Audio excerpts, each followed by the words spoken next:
El rey inquieto y la lira del pastor. El palacio de Gibeá era una fortaleza de piedra sombría, y su rey, Saúl, el hijo de Cis, era un hombre de proporciones monumentales, no solo en su estatura que superaba a todos los demás, sino también en la cólera oscura que ahora lo consumía. Israel había clamado por un rey para ser como las otras naciones, y Saúl había sido elegido por Dios, ungido por el profeta Samuel.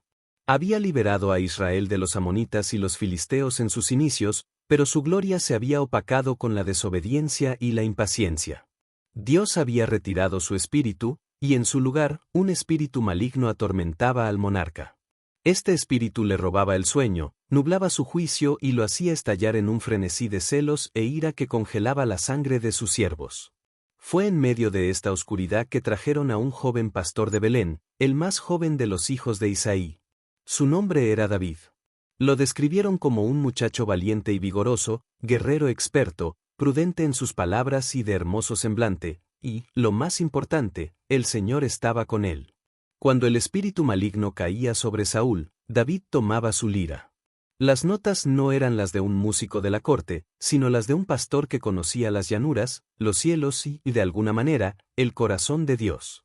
Al escuchar la melodía, Saúl sentía alivio y bienestar, y el espíritu maligno se apartaba. Por un tiempo, la ira se calmaba, y Saúl llegaba a amar a David profundamente, nombrándolo su escudero. Pero este alivio era siempre temporal. Las batallas de Israel no habían cesado. Los filisteos, la espina eterna en el costado de Israel, se congregaron para la guerra una vez más. Su ejército era abrumador. Saúl, con toda su altura y poder, se preparaba para enfrentar un enemigo que ahora venía con una novedad terrible, una pesadilla que congelaría la moral de cualquier ejército, un campeón invencible.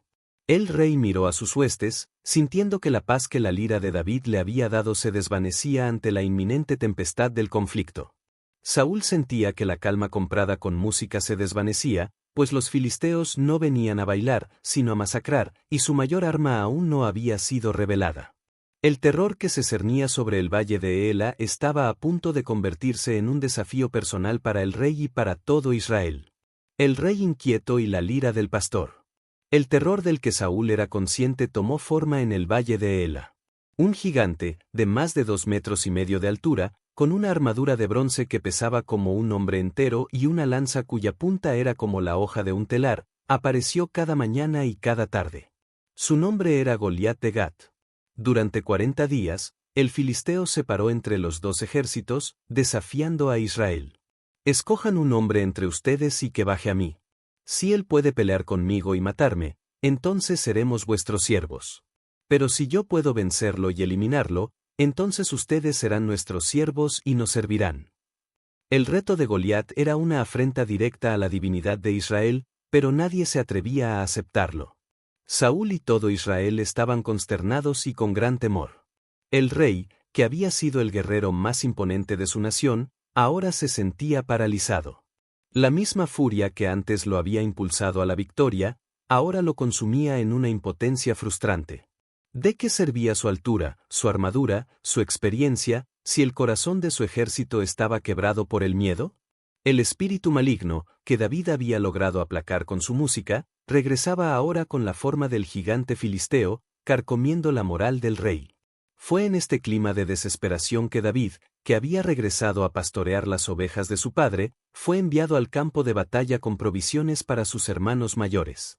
Al llegar, escuchó las palabras de Goliat, la humillación de Israel y la recompensa que Saúl había ofrecido. Al hombre que lo derrote, el rey lo enriquecerá con grandes riquezas, le dará su hija y eximirá de impuestos a la casa de su padre en Israel. La visión del gigante y el terror de los israelitas encendieron una furia santa en el joven pastor. ¿Quién es este filisteo incircunciso para desafiar a los ejércitos del Dios vivo?, clamó David. Su determinación llegó a oídos de Saúl. Con asombro y una pizca de esperanza, Saúl mandó llamar al joven pastor. David, con la misma calma con la que tocaba su lira, se paró ante el imponente monarca. No desmaye el corazón de nadie a causa de este filisteo, dijo David. Tu siervo irá y peleará contra él. Saúl lo miró con incredulidad. David era apenas un muchacho. Tú no puedes ir a pelear contra este filisteo, le dijo Saúl. Porque tú eres un muchacho, y él ha sido un hombre de guerra desde su juventud. Pero David, con la confianza que solo la fe podía dar, respondió, tu siervo ha sido pastor de ovejas de su padre. Cuando venía un león, o un oso, y se llevaba un cordero del rebaño, yo salía tras él, lo golpeaba y lo libraba de su boca. Y si se levantaba contra mí, yo lo agarraba por la quijada, lo golpeaba y lo eliminaba. El Señor, que me libró de las garras del león y de las garras del oso, él me librará de las manos de este filisteo. Las palabras de David, su inquebrantable convicción, resonaron en el corazón de Saúl. Por un instante, la oscuridad que lo asediaba pareció retroceder. Una chispa de la antigua fe de Saúl se encendió. Ve, pues, dijo Saúl, ¿y que el Señor esté contigo? Saúl intentó vestir a David con su propia armadura, el casco de bronce y la cota de malla. Pero el equipo del gigante rey era demasiado grande para el muchacho. David no podía caminar con ella. No puedo andar con esto, porque no estoy acostumbrado, dijo David. Se quitó la armadura, eligiendo en su lugar 5 piedras lisas del arroyo y su honda de pastor. Con su cayado en la mano, se dirigió hacia el filisteo. Los soldados israelitas, que antes habían temblado, ahora observaban con una mezcla de temor y una tenue esperanza, esperando el desenlace de esta improbable batalla. El encuentro fue tanto cómico como aterrador. Goliat, al ver a David, se sintió insultado. ¿Soy yo un perro para que vengas a mí con palos?, gritó, maldiciendo a David por sus dioses. Pero David no se inmutó. Tú vienes a mí con espada, lanza y jabalina, proclamó, mas yo vengo a ti en el nombre del Señor de los ejércitos, el Dios de los escuadrones de Israel, a quien tú has desafiado. Hoy mismo el Señor te entregará en mi mano, yo te eliminaré, te cortaré la cabeza y daré los cuerpos del ejército de los filisteos a las aves del cielo y a las bestias de la tierra, para que toda la tierra sepa que hay Dios en Israel. Y toda esta congregación sabrá que el Señor no salva con espada ni con lanza, porque la batalla es del Señor, y Él los entregará en nuestras manos. Mientras Goliat avanzaba para encontrarlo, David corrió rápidamente hacia la línea de batalla. Sacó una piedra de su bolso, la puso en su honda y la lanzó con toda su fuerza.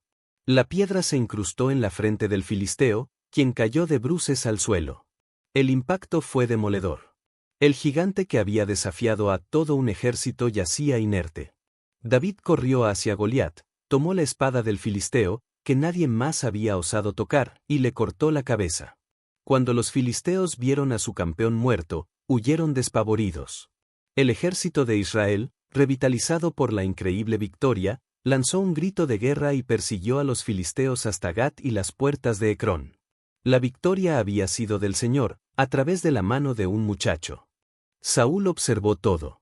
Había visto el valor de David, la mano de Dios y la derrota del gigante. La alegría de la victoria, la euforia de la liberación debería haber sido completa. Pero mientras David regresaba con la cabeza de Goliat, una nueva y extraña emoción comenzó a crecer en el corazón del rey, una semilla oscura que eclipsaría la luz del triunfo. Mientras David regresaba de la victoria, el amor que Jonatán, el hijo de Saúl, sintió por él fue inmediato y profundo, un vínculo de alma a alma. El alma de Jonatán se ligó con el alma de David, y lo amó Jonatán como a sí mismo. Jonatán se despojó de su manto, su túnica, su arco, su espada y se los dio a David, sellando una amistad que trascendería las barreras más dolorosas. Saúl, por su parte, tomó a David consigo y no le permitió regresar a la casa de su padre. Lo hizo jefe de sus hombres de guerra. David se comportaba prudentemente en todos sus asuntos, y Saúl lo ponía sobre su ejército. Pero cuando regresaban de la eliminación del filisteo, las mujeres de todas las ciudades de Israel salieron al encuentro del rey Saúl con cantos y danzas, con panderos, con alegría y con instrumentos musicales. Y cantaban las mujeres que danzaban, y decían, Saúl ha matado a sus 1000 y David a sus 10.000. Este canto, inocente en su expresión de gratitud y alegría, fue como una estocada en el alma de Saúl. No le han dado más que 10.000 a David, y a mí me han dado 1000. ¿Qué más le falta, sino el reino?, pensó Saúl. A partir de ese día, Saúl miró a David con recelo. La semilla oscura había germinado. El espíritu maligno de Dios que atormentaba a Saúl regresó con renovada fuerza, alimentado por los celos y el miedo. El rey no podía soportar la idea de que alguien más fuera más popular, más exitoso, o que Dios estuviera más con David que con él. Al día siguiente, mientras David tocaba la lira, Saúl tenía una lanza en su mano. La ira consumió al rey. Por 2 veces, Saúl arrojó la lanza, intentando clavar a David en la pared. Pero David lo esquivó en ambas ocasiones y huyó. El amor de Saúl por David se había transformado en un odio mortal. El odio de Saúl se volvió una obsesión. Temía a David porque el Señor estaba con David y se había apartado de Saúl. El rey lo alejó de su presencia, haciéndolo capitán de 1000, y David salía y entraba delante del pueblo. Pero cuanto más David se destacaba, más Saúl se enfurecía. Saúl prometió a David su hija mayor, Merab, si luchaba valientemente en las batallas del Señor. Pero en el momento de la boda, Saúl se la dio a otro. Luego, cuando su hija Mical se enamoró de David, Saúl vio otra oportunidad para que David cayera en manos de los filisteos. Pidió 100 prepucios de filisteos como dote, una tarea mortal. David, con sus hombres, mató a 200 filisteos y trajo sus prepucios a Saúl. A pesar de su intento de deshacerse de David, Saúl se vio obligado a cumplir su promesa, y Mical se casó con David. Pero el odio de Saúl no disminuyó. Ahora que el Señor está con David y que Mical mi hija lo ama, ¿cómo puedo dejar que David viva?, pensó. Saúl habló con Jonatán y con todos sus siervos para que mataran a David. Jonatán, sin embargo, amaba a David como a sí mismo y advirtió a su amigo. Intercedió por David ante su padre, recordándole los grandes servicios de David, como había expuesto su vida para matar a Goliat y como el Señor había traído una gran victoria a todo Israel. Por un momento, las palabras de Jonatán ablandaron el corazón de Saúl. «Vive el Señor, que no morirá», juró Saúl. David volvió a la corte de Saúl y sirvió como antes. Pero cuando la guerra volvió a estallar y David derrotó a los filisteos con una gran matanza, el espíritu maligno regresó con fuerza. Mientras David tocaba la lira, Saúl, una vez más, intentó clavarle una lanza. David escapó por poco y huyó de la casa de Saúl, para no volver. La huida de David marcó el inicio de un largo y amargo periodo de persecución. La persecución de David se convirtió en la principal misión de Saúl, eclipsando cualquier otra preocupación del reino. El rey, consumido por la paranoia, arrastró a su ejército por desiertos y montañas en busca de su yerno. La vida de Saúl se transformó en una caza incesante, un desperdicio de recursos y un desvío de la verdadera amenaza, los filisteos. En 2 ocasiones, David tuvo a Saúl a su merced. La primera fue en la cueva de Engadi, donde David y sus hombres se escondían. Saúl entró a la cueva para hacer sus necesidades, sin saber que David estaba allí. Los hombres de David instaron a su líder a matar al rey, pero David se negó. Solo cortó un pedazo del manto de Saúl. Cuando Saúl salió de la cueva, David lo llamó, mostrándole el pedazo de tela como prueba de que no tenía intención de hacerle daño. «Juzgue el Señor entre tú y yo, y véngueme el Señor de ti, pero mi mano no será contra ti», dijo David. Saúl, por un breve momento, se quebró. Lloró y reconoció la justicia de David. «Más justo eres tú que yo, porque tú me has devuelto bien, habiéndote yo devuelto mal». Incluso hizo que David le jurara que no destruiría a su descendencia. Pero este arrepentimiento fue tan fugaz como la brisa del desierto.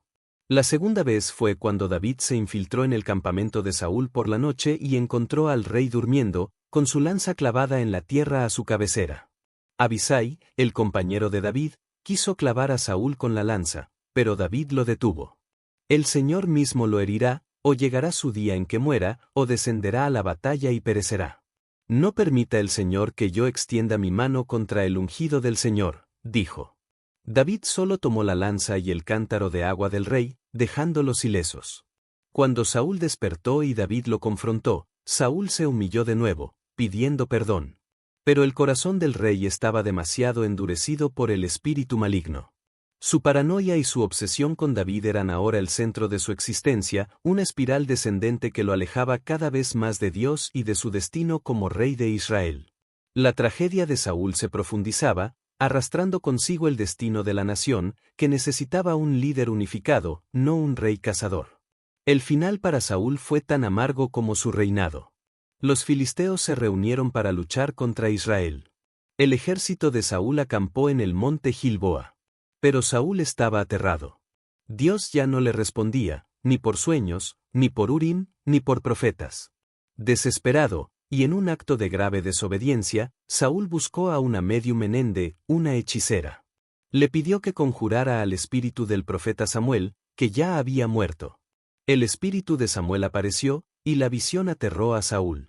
Samuel pronunció una profecía desoladora: el Señor ha quitado el reino de tu mano y se lo ha dado a tu prójimo, a David. Mañana tú y tus hijos estaréis conmigo. El Señor entregará el ejército de Israel en manos de los filisteos.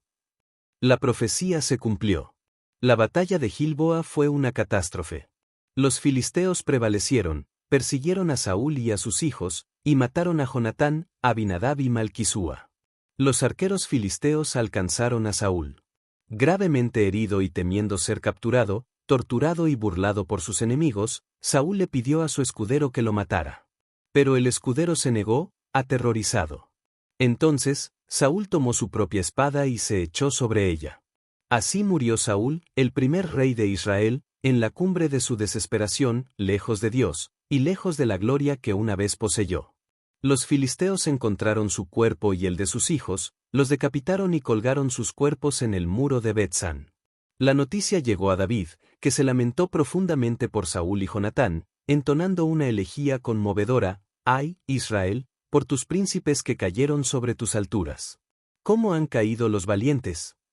La historia de Saúl es la de un rey bendecido por Dios con gran poder y liderazgo, pero cuya desobediencia, celos y paranoia lo llevaron a una caída trágica. Su reinado, que comenzó con promesas de grandeza, terminó en una oscuridad profunda, dejando el camino abierto para el ungido de Dios, David, quien, a pesar de la persecución de Saúl, siempre había respetado la unción divina sobre el rey.